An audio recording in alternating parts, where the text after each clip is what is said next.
Puhuuko se paskaa täällä? Puhu. Eiköhän se toimi. Ainakin yhden kesän. No joku fiksu insinööri varmaan voi taas kommentoida sen.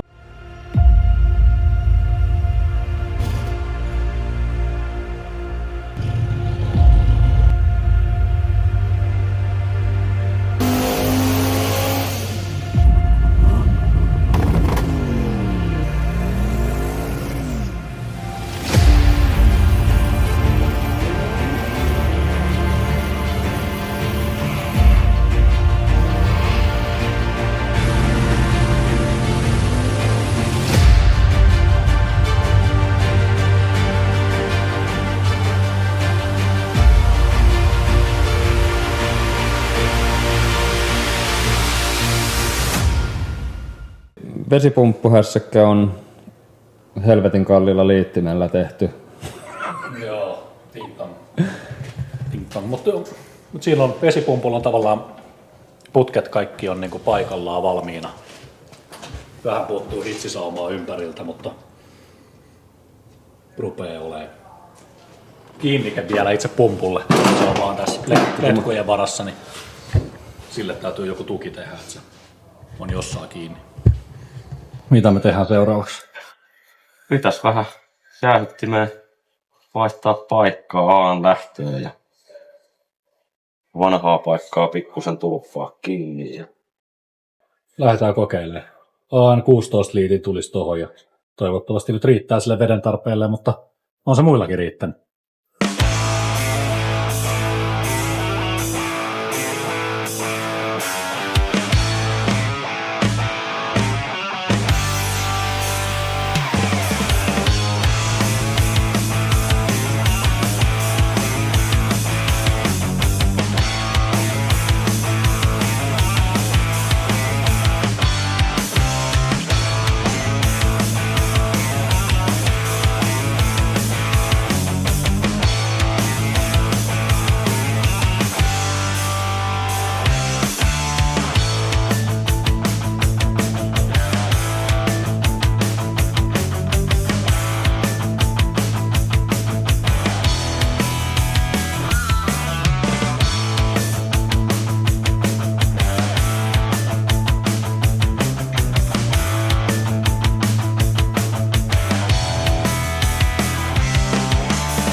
Vesipumppu virittää sinne.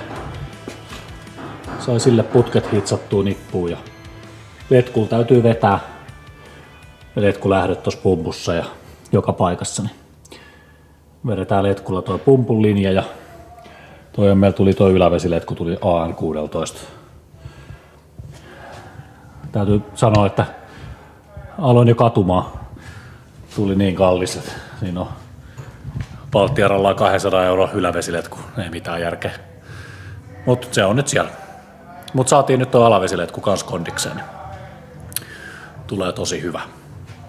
Sitten saadaan vielä sähköt tuunattua tuolle pumpulle. Niin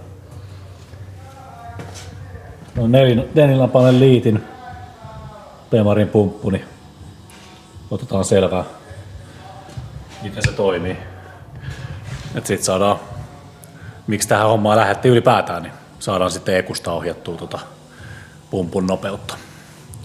Tuon PVM ohjattu pumppu, niin pystyy säätämään nopeutta vaikka moottorilämpötilan mukaan tai minkä ikinä kierrosluvun mukaan vaikka. Lätkäpohjas, niin pumppu pyörii kovaa. Niin jotain semmoista. Puhuuko se paskaa täällä? Puhu. Mulla olisi pari kyssäriä. Kysy vaan. Toi ahdin kun rupeaa olemaan tuossa paikoillaan jo, niin mitä sulla on Teemu tehtävä siellä? Toisen puolen pakosarjaputki ja mitähän tossa olisi vielä hukkaportit ja itse asiassa pakoputki vielä jotenkin pitäisi saada mallailtua sinne. Onks toi vielä vanhalla putkella? Oh.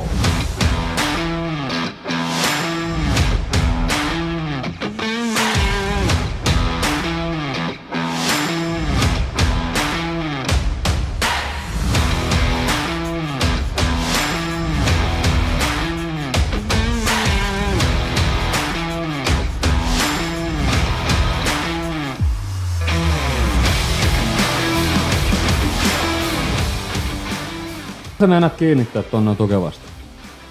En osaa vielä sanoa. Onks mitään havaintoa? Kyllä se on pakko melkein varmaan tuohon kannen päätyy jotainkin. Onko jotain samaa tyyliä kuin se oli se edellinen? Jotain tukevampaa täytyisi kyllä keksiä, kun sehän meni, monta kertaa se meni poikki. Pakko siellä keksiä. Tuossa on vanha, mutta on siinä hyvä aihio, koska siinä on meillä kannen päähän suoraan lätkä. Joo, Mut tukevampia jo sovelletaan. tällä kertaa. Niin. Ja luultavasti jollain unipol-nivelellä silleen, että se pääsee ihan rauhassa liikkuu siihen, mutta se tukee kuitenkin sitä, kantaa sitä koko ajan. Ja Jukka on saanut täällä ton laturihihnan linjan näköjään aika suoraan. Lähdetään kattoo laturille uutta kiinnikettä. Tuli ICT Billetiltä aika suosittu swappiosien toimittaja. Niiltä saa vaikka mitä versioon. Nyt tois trukkimallin laturin kiinnike, mikä pitäisi käydä ton water manifoldin kanssa. Niin kokeillaan. Meillä oli tommonen tee se itse kiinnike aikaisemmin. Ton näköinen viritys. Välillä vähän hihna lipsuu, että ei ollut oikein linjassa.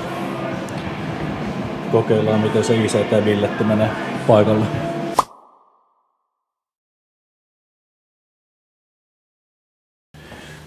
Siellä on nyt latureineen päivineen kaikki paikallaan ja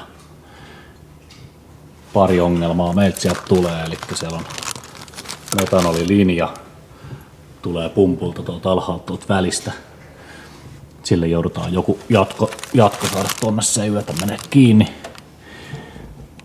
Eikä siinä vielä kaikki, vaan sitten osuu tuohon metanolipumpun kiinnikkeeseen osuu hihnalinja.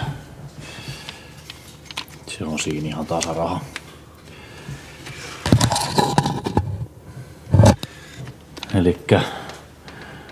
Elikkä bolt on modifiointia.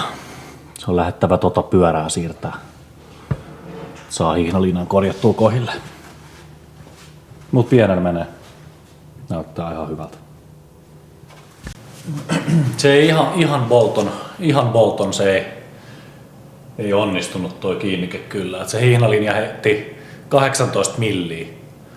Eli meidän damperi nyt sitten ei oo trukkidamperi. Mä hommasin ton joskus Pro Sarkerin kanssa yhtä aikaa, että oli toi damperi ja siinä oli taka- ja etupuolella oli kans hihnapyörät silloin. Ja nyt ei ole enää mitään muuta käytössä kuin tuo damperin pyörä, mutta se ei nyt tuohon ICT-billetin trukkikiinnikkeeseen sitten osunut. Mutta ei se mitään. Vähän työstettiin, nyt lyhennettiin sitten melkein pari senttiä noita kiinnikkeitä ja sitten tehtiin uudet kierteet tohon.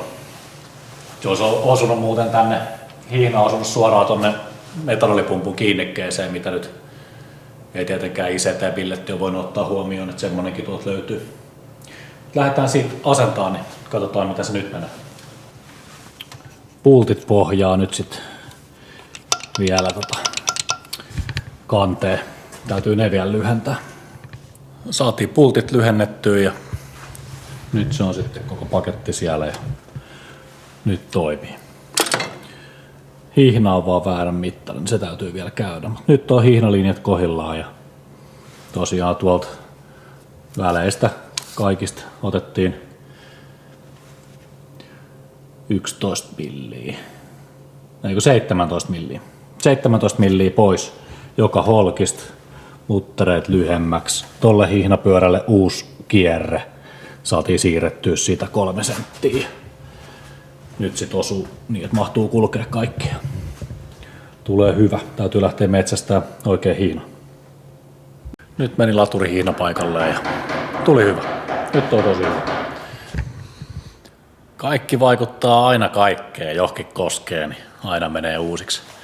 Laitettiin toi uusi laturi kiinnike hässäkkä tonne ja vesipumpun tilalle sitten toi water manifoldi.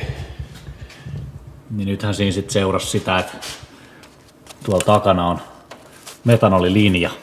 Tää liitin ei enää yletä sit sinne kiinni. Niin lähdetään sitä ratkoon. Tää kaasuläppä pois ja kävin sinne tommosen.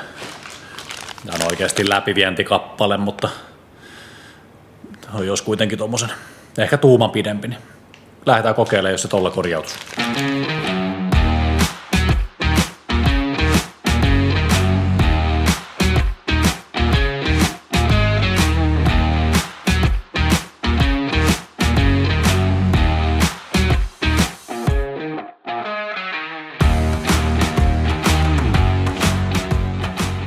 Joo, sinne se saatiin. Nyt on taas polttoainelinjat paikallaan. Päästään jatkaa hommi. Ne on semi lähellä laturin hihnaa. Tosta. On siinä nyt niinku rako siinä on. Hihna tietysti vähän pompottaa, mutta ei se nyt sivusuunnassa pitäisi pompottaa. Niin seuraillaan sitä sitten, kun päästään taas huudattaa.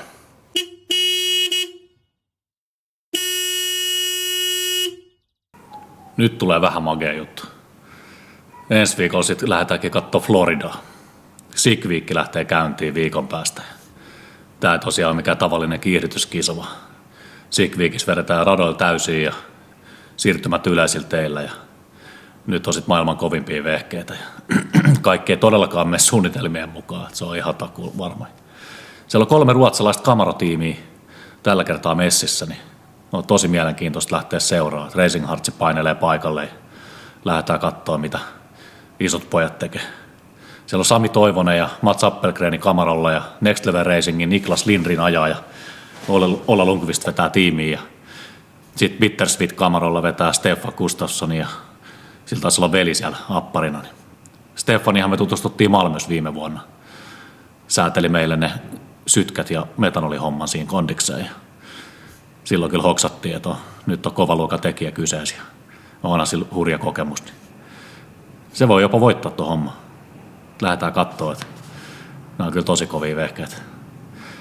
Mutta lähdetään seurailemaan sinne tapahtumaan ja toivottavasti saadaan vähän kuvattua sieltä ja juteltua kavereiden kanssa, mikä meininki. Toivottavasti saataisiin kaikki onnistumiset nähtyä. Tulee kyllä kova. Sick Week alkaa viikon päästä. Tästä tulee kova juttu. Sairaan makea fiilis.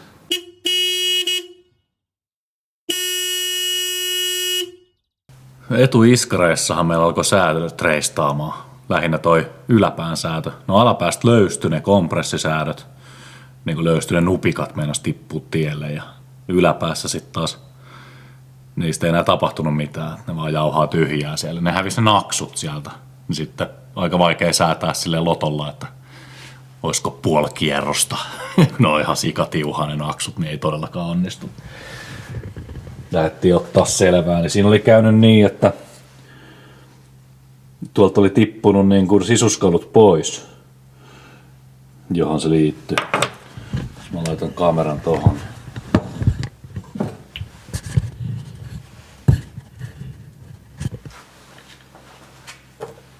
Niin tosiaan se, mitä tuolla pitäisi olla, niin siellä on tommonen pikku pala, joka painaa sit tonne.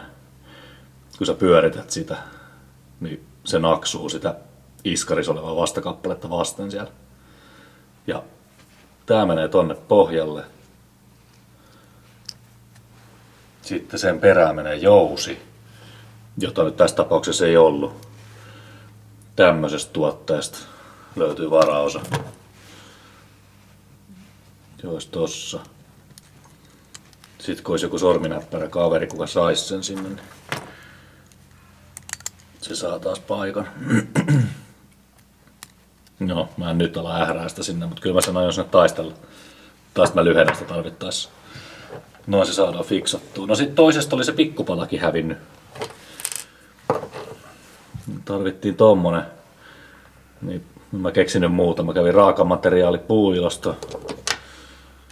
Ja siitä Markus Sedän koneistamossa rälläkällä polvea vasten tehtiin tommonen. Kokeillaan, jos se toimii. Niin kasataan nämä kaksi ja koitetaan laittaa takaisin paikalle. Eiköhän se toimi. Ainakin yhden kesän. Viime vuonna oli Street Weekillä sanomista, että raidetangon pään, mistä se on kiinni tukivarressa, niin siitä, jos unibooli hajoaa, niin ei saa päästä pultti läpi ja meillä ei ollut siinä mitään prikkaa, niin siitä huomautus. Niin lähdetään nyt viksaa se tolleen, että laitetaan pidempi pultti ja sitten täytyy tommonen holkki tehdä sinne, että se unibooli mahtuu kääntyä siinä normaalisti. Muuten tuo prikka estäisi sen kääntymisen. Mennään kattoo auton alle, miten se menee.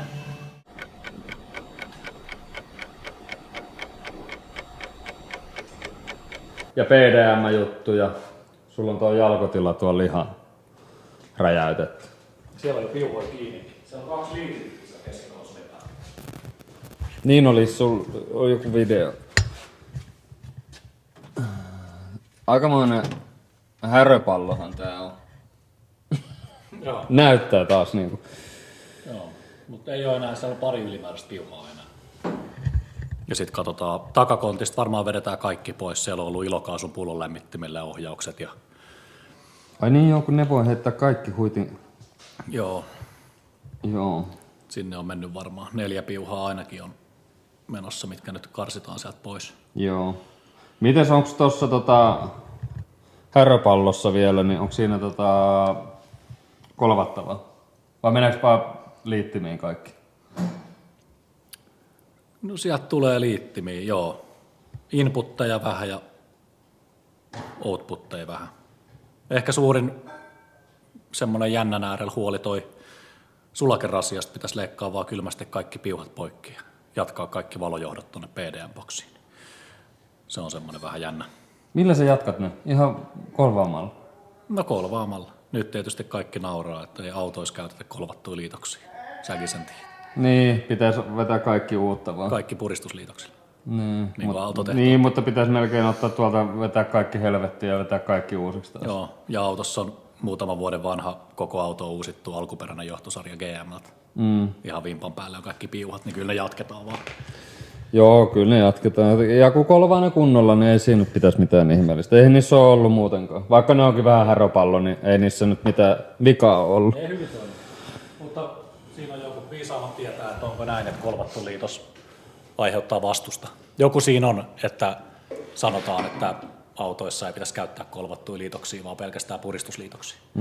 No joku fiksu insinööri varmaan voi taas kommentoida sinne jotain. Saa kommentoida, ja täytyy sanoa siihen vastaan, että hyvin on toiminut kolvatut liitokset, ei ikinä ollut niissä mitään ongelmaa. Oh. Ja sit yksi juttu, minkä mä huomasin täällä, niin... Saanko mä sen näistä paketista? Uudet turvavyöt. Ja ilmeisesti tulee myös apparille. Joo, nyt tulee camlock-vyöt. Se oli oikeastaan Hassin takia alkoi se, että ei enää vöyhtää enää, kun ei pää käänny, niin ei enää alaspäin ollenkaan. Ei niitä meinannut niitä lukkovyöt saada enää mitenkään kiinni. Joo. Ei enää mitään.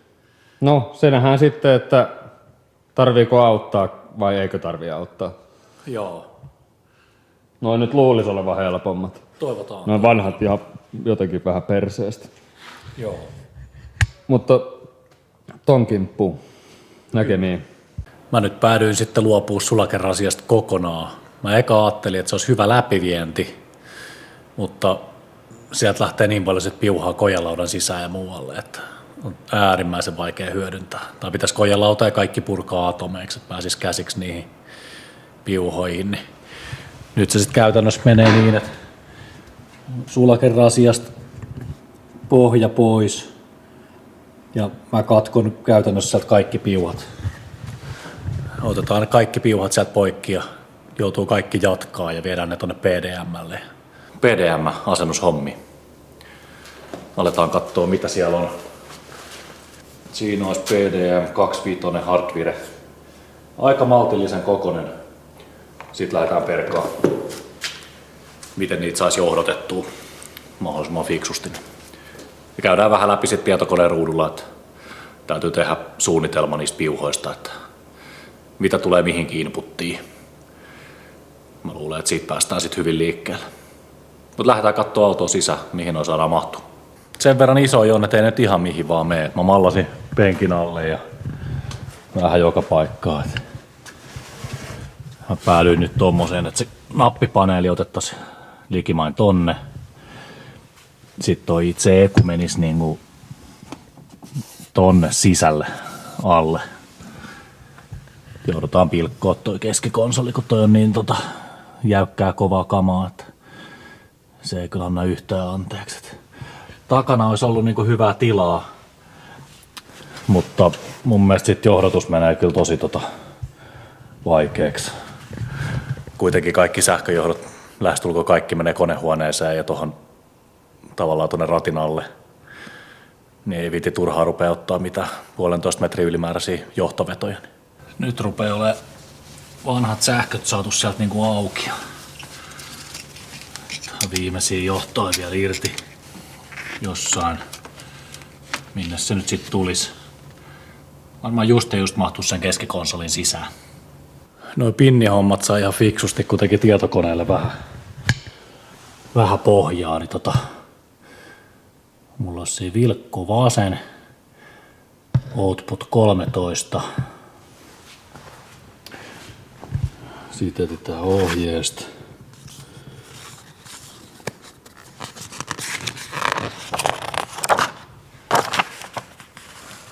Output 13.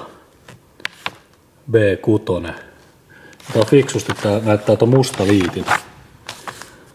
musta liitin ja pinni 6. Nyt sai ekat johdot tonne paikalleen ja siitä se lähtee piuha kerrallaan. Aika paljon tulee, mutta siitä päästään liikkeelle.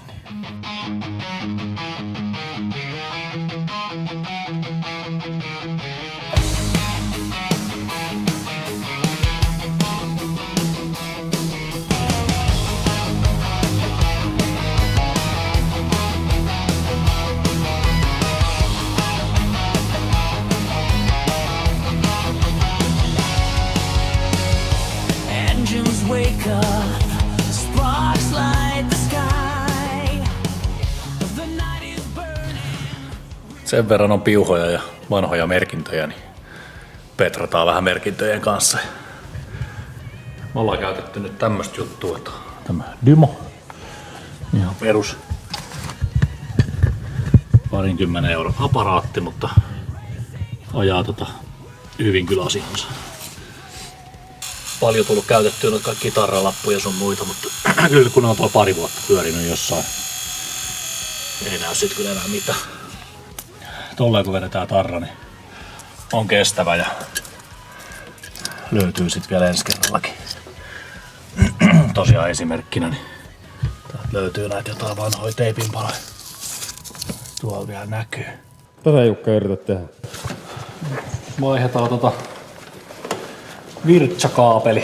virtakaapeli. Visti. Joo, laitetaan paksumpi johto, niin saadaan PDM:lle tehty se pääsyöttö. Tommosen 254-jöösellä. 54 tulee kontista tohon ja jatketaan siitä sit 25 tohon. Siis mihin se tulee kontista? Startin päähän. Ja sitten startilta tulee tohon. Startin päästä sit jatketaan tuolla 254. Ja tonne tulee joku sulake. Yes. siihen sulakeväliin. Minkä kokoinen? En osaa sanoa. 600 amperinen sinne Ehkä laitetaan. 200. Se saa tosi iso. 3600 niin sit kestää. Sulaa koko auto ennen sitä. Joo. Sulla Jukka vittu mitään paskaa nyt taas vai? Onko se tilannut Kiinasta jonkun? Onko se tilannut Kiinasta jonkun hyvän vai? Kiinasta tämmönen Makita-kopio. Joo, mutta ei saa näyttää noin. Joo, ei mainosteta. Niin että joo, ettei vaan mene sekaisin. Niin tosiaan, eli siis kiinalainen lamppu, joka toimii akulla. Niin tää on tämmönen, minkä lapsikin osaisi tehdä. Että 2 napaa ja valasimelle menee johto siellä. Joo. Niin tämähän niin on maailman yksinkertaisin laite. Niin, ei siinä... Mulla on tässä täys akku, 5 amperitunnin akku ja tää on 10 tuntia vanha valo. Niin nois toi. No sehän on yllättävän hyvä. Tossa, Niin, akkua on ja virtaa on. Ja... Joo. Niin tää oli tosi halpa siis, että tästä saa Paljon se maksoi tuo? 10 euroa. Mistä se Temusta? Teemusta, niin se oli euron tunti. Tää kesti 10 tuntia ja nyt se enää toimi. Niin, ja jos tässä nyt päästään Temu-ostoksiin, niin... No tossa on Teemu, sitä me ei osteta, mutta... Vittu. Niin Jukka tilasi näitä paskakaapeleita. Nääkin on alumiinia ilmeisesti, ei oo kuparikaapeleita. Näillä ei tee hevon vittuakaan varmaan. Aina ei saanut kiroilla. Vitun Kiina-paska. No niin. Nyt on edennyt ihan hyvin hommat ja PDM-sähkötöitä viety aika paljon eteenpäin. Ja näytän tuosta läppärin ruudulta vähän. Alkaa paukkaa niin sanotusti kaikki vihreälle. Et siellä on muutamia pieniä juttuja enää. Niin saadaan kaikki sitten siistittyä kaapeloinnit sen jälkeen. Ja koitetaan saada vähän nippua ja sitten perataan vähän vanhaa pois. Aika paljon jää kaikkea ylimääräistä.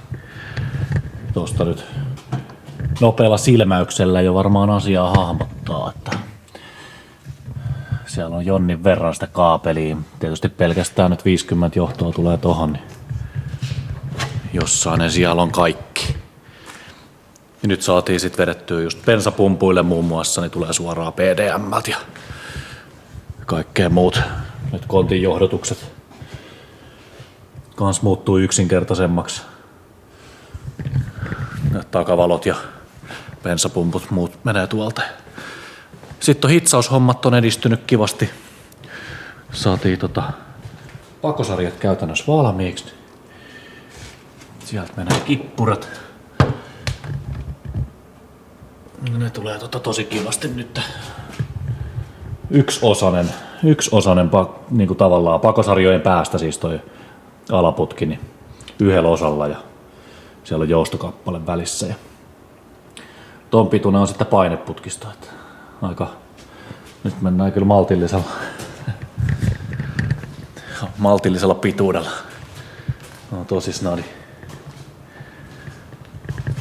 Just saatiin mahtua siihen dumppi vielä kylkeen ja tuohon nyt katsotaan sen verran, että ura tulee ja maailman lyhyin silkkarin pätkä siihen väliin, kulmasilkkari. Pakoputken tekeminen siinä olisi sitten vielä, että siihen, tossa oli meidän vanha kippuras, oli 2 milli RST:tä, tosi painava. Nyt sitten lähdetään kokeilemaan ihan mä kutsun tätä pakopiipuksi. Elikkä tuote on 125 millinen teräshormi.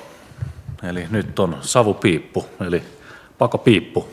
Millinen RST on materiaalia. Lähdetään siitä kokeilemaan se sitten.